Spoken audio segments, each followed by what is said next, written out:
Bande Konangai ba Congolais, pour terminer la première partie de l'émission. Dans un pays, lorsque le peuple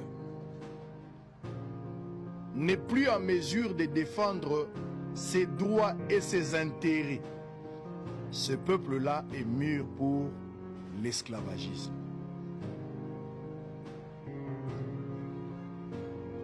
Mboka o ezali mboka na yo na ngai. Tokuti balumumba bapesi bavi na bango pona mboka o ekende te. Bato ba souffrir na société civile, na opposition, na majorité, ba bateli intégrité territoriale ya mboka o. Malgré nos différences, malgré nos faiblesses, malgré nos problèmes, ce qui nous unit est plus fort que nous-mêmes, c'est le Congo. À chaque fois, quand le doigt est malade, c'est le pied qui l'amène à l'hôpital. Les yeux surveillent pour que le doigt ne trébuche point. Et devant le médecin, c'est la bouche qui parle. Bolingo ya biso na Congo eza lokola ya mbisi na mai moto kokabolango eza péché. Kaka liwa ndeko kabola. Pose à honneur. Il y a Kolobakinaza Congolais, je suis libre chez moi. Tu dois te battre. Parce que le caractère n'est pas un don, mais c'est une victoire. Bozoti que la Congo na nani. Je suis tout à fait d'accord aujourd'hui. Le Congolais, moi, je suis d'avis que le Congolais Sengeliba Solola. Et je suis tout à fait d'accord.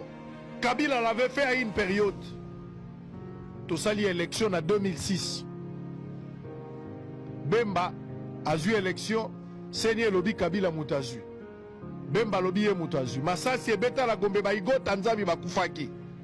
Kabila a pris sa voiture à l'époque président de la République élu à Kenda Kotala Bemba Nandaku.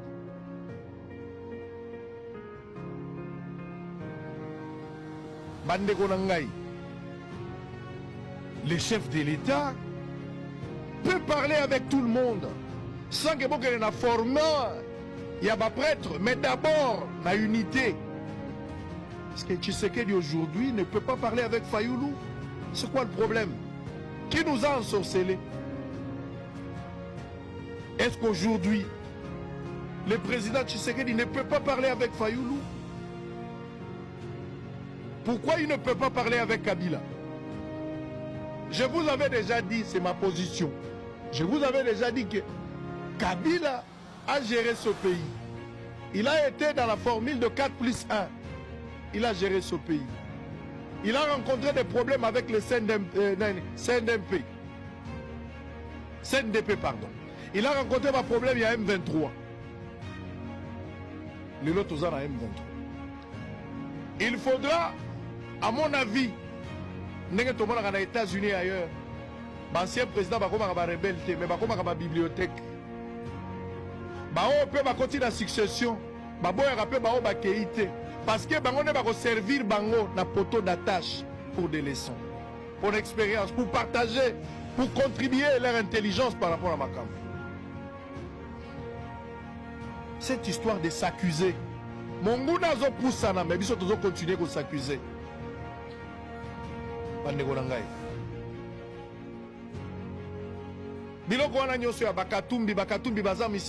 Est-ce qu'on ne peut pas appeler les Katumbi? Tant que nous avons une formule T. Tant que nous avons une procédure à Milaï. Dialogue en interne. Fayoulou, Kabila, Moïse Katumbi, Jean-Pierre Bemba. Ngaïpe, bien sûr, parce que je représente une opinion. Je peux participer aussi. Nous on ne viendra pas pour l'argent. Nous viendrons seulement pour la patrie. S'il faut dire quelque chose. Même médiation, on a besoin de Il ne faut pas médiation ou Tara Libanda. Pourquoi ne pas parler le même langage? Congo et Zagaga Moko. Nous avons un dialogue en interne. Bissonnion Sotokozalaba perdant. Je parle du Congolais.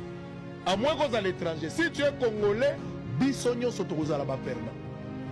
Même si tu penses que tu es perdant parce que tu vas te rendre compte que plus tard, héritage commun au Toza dans la commission de perdre.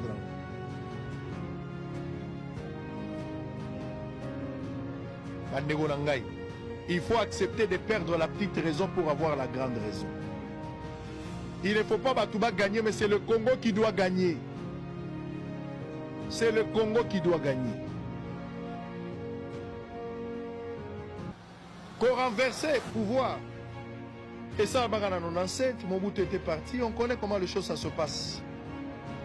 Bana bayebi makambo ndengezalaka. Eza période de koleka. Même ceux qui va renverser pouvoir le pouvoir mususoye, pouvoir nyoso ezaka suka nango. Pouvoir éternel ezalaka te. Mobutu a fait 32 ans finalement il est parti. Ça c'est pas ça la solution. Mais pour la Congo est-ce que bokoki ko ça la sagesse ya Salomo te. Bakata mwana lokolo te. Vomela monaka mwana pas na yo. Est-ce que bokoki na ko sangana te. Potika nous distraction. Les Congolais entre eux parler quand même face à face. Se dire des vérités. Et arranger cette situation. Pour qu'à l'unité, botala sko munguna. Bisona nous toyokana. Totala sko munguna. Munguna zozwa esika kokota na kopusana parce qu'entre nous il y a la division. Tout le monde veut avoir la raison. Personne ne veut abandonner sa raison. Personne ne veut accepter de perdre la petite raison pour sauver l'enfant. Sagesse à Salomon. Vaut bien la monaka moi n'est pas na yo, mais baboma moi na te. Est-ce que basi wana bakolo bana bazalia wate ba o bakondi manandimi nzala me Congo na monango. Vaut bien ngana perdre mais Congo et perdre. Est-ce que batwana bazate? Tovandika bo chef de l'état na fayulu batelemi bazoso. Tovandika bo Joseph Kabila na Tshisekedi lelo bazaroso. Tovandi bo Katumbi lelo. Est-ce que vous sentez ce que ça fait dans l'opinion? C'est quoi le problème? C'est quoi le problème? C'est quoi le problème? Ce qui n'a nous unité à Pambanaka, c'est ce qu'on a kozalate, kozaka libanda. Batonyo soazo komelanga balobi ote Kabila za la Sima FC. Biloko wana eza makambo konzamboka nda lobaki. Konzamboka za informé. Ce qui Kabila za na FC. Bazana makambo bango bakosa. Mais ici moi je parle Kabila lokola moto azalaki chef d'état. O azana expérience. Bananga wana même soki bakei. Eza eloko ya grave te. Eza kaka mutu na mutu azana ndenge supportaka nzala. Mutu mususu mo pona lipapa ko kende rébellion. Mutu mususu azangi $10,000 na ke rébellion. Mutu na mutu ana ndenge supportaka nzala. Mutu mususu mikateka baboyi bwa komi kuluna. Mais ce sont des petits trucs à résoudre. Mutu mo kende libulu na yete bakundie boya kenda mbongo. Même à temps comme président de la République, tu mourras, tu partiras. Le jour où la mort viendra, même si tu es dans ta maison, la mort vient te prendre. Nazako senga sagesse à Salomon. Accepter de perdre la petite raison pour sauver le pays. Un dialogue en interne, urgemment. Tant ils ont joué en faveur de Binote Bato régime, il y a s'accuser. Nengo Gistin Kabou Alobiote, IDP ça rendre chef de l'État mauvais service. Pourquoi IDP ça rend secrétaire général? Nani to saubika kasezande yo. Pour s'accuser, vous n'en avez pas besoin. Acceptez de perdre la petite raison pour avoir la grande raison. Mettez-vous ensemble, discutez. Le pays est en train de partir. L'échec a toujours été orphelin, la réussite a toujours connu plusieurs pères. C'est le moment de parler, de discuter. Nazo salabino moral, mais je vous interpelle. Parlez d'abord entre vous. Qu'est-ce qui ne va pas? Qu'est-ce qui ne va? Et là, quoi, c'est que Kabila comme président de la République. Aye ko remplacer Papa na Yakoufi. Babemba Bakangi, Baroubero Bazabo, Barébélio Zaïbeli. Kabila a accepté de perdre la petite raison, non pas par sa volonté, mais par contrainte. Aboni que Koto Bembazu, Koto Baroubero Bazabo, Koto, c'est vrai que Ngana zo géré Kinshasa, mais les choses ne vont pas marcher. Il a accepté de perdre la raison. Tout le monde baïe bavandi.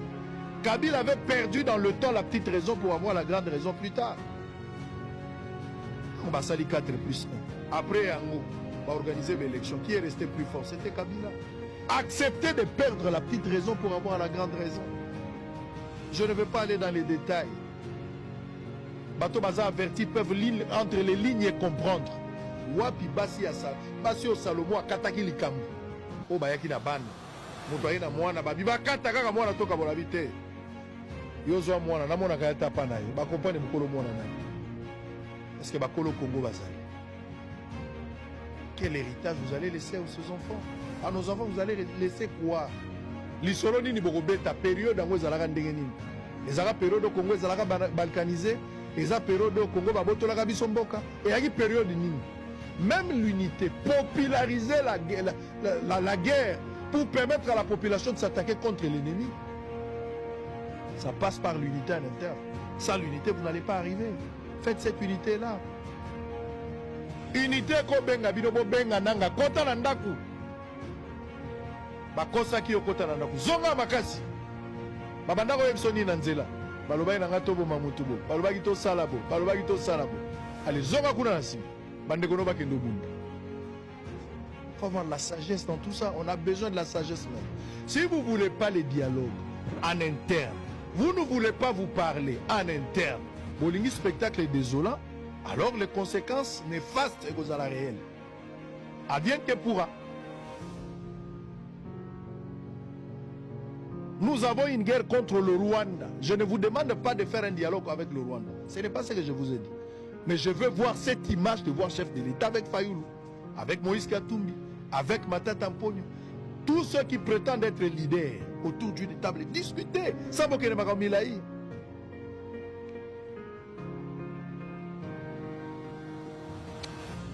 Loboko alukaka adresse à Beki Mokolo likolo azora problème. Loboko alukaka adresse à Beki Mokolo likolo azora problème.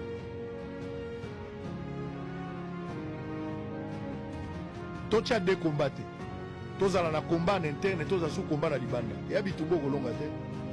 Na kati toza na bitumba te. Mais libanda to kondima bitumba. Mais soki libanda to na bitumba na kati toza na bitumba, ya passeport to longa bitumba. Congolais. Congolais. Boza la génération oyo te bakokabola Congo. Boza la génération oyo te bokotika mauvais souvenir na ba génération. Ba pesa ki bino Congo akokabwana te bokabola Congo te. Ba Congolais. Wapi basi ya Salomo oyo akataki likambo akokoloba na ndimi etika lepa na bino na mona kendaka te. Est-ce que bokoki ko perdre dans ba raison te? Est-ce que Matata Mponyo ne peut pas perdre ses raisons? Moïse Katumbi ne peut pas accepter de perdre la raison. Joseph Kabila ne peut pas accepter de perdre la raison. Est-ce que Jean-Pierre Bemba ne peut pas accepter de perdre sa raison? Monsieur le Président de la République, vous ne pouvez pas accepter de perdre votre raison? Monsieur Fayoulou, président de l'ECD, vous ne pouvez pas aussi perdre la raison. Se mettre autour d'une table, se regarder en face. Je vous ai donné cette sagesse. Cicatrice zonga pota mingi mingi bakatela ngolo kolo. Cicatrice ekozonga pota mingi mingi bakatela ngolo kolo. Mais le boko aluka adresse Beki Mokolo likolo zora problème. C'est le moment. C'est le moment de parler. C'est le moment de discuter. Quand on peut savoir mayele à prêter, c'est le moment. Moïse Katumbi okotika Congo nini? Congo divisé. Félix Tshisekedi okotika Congo nini? Congo divisé. Kabila okotika Congo nini? Congo divisé. Martin Fayoulou okotika Congo nini? Jean-Pierre Bemba. Fayoulou okotika Congo divisé. Bino nyonso boza na raison. Mais acceptez de perdre quand même la raison. Et mettez-vous ensemble. Mettez-vous ensemble. Ma prisonnier bomoni bazo mériter libération comme de Gualobi Bomisabango. Libérez Moukebaï, qu'il soit libre. Vous ne perdez rien. Laissez Moukebaï en liberté. Laissez Moukebaï en liberté. On a besoin de cette unité. Jamais Kaboun jusqu'à aujourd'hui ne sort pas. Vous pouvez les laisser partir. Vous pouvez les laisser partir. On a besoin de son intelligence au nom de l'unité. Sans que tous les présidents africains au dialogue, vous pouvez sango. Ça lui fait sortir. Cette Kikouni est là. Pourquoi ne pas faire sortir ce genre, discuter avec? Ce sont des Congolais. Ce qui est passé est passé. Bobunda, tout en étant divisé, l'ennemi va avancer plus vite. Et l'État ne va pas jouer la faveur.